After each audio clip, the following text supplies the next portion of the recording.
काय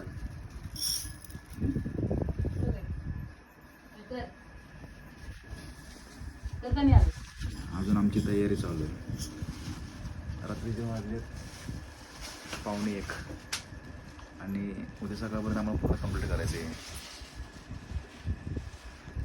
आमची आजी, मुंबईची आजी,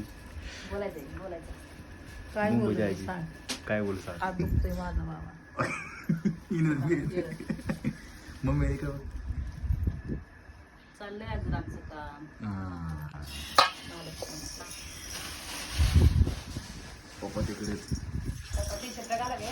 अजून रात्रीचे 1:45 वाजले. थोडंसं काम बाकी आहे. डेकोरेशन सगळं झालं आहे आणि फ्रूट्स वगैरे ठेवायचे आहे आणि लाईटिंग लावायचे आहेत. मग झालं. पप्पा उघडेच आहेत.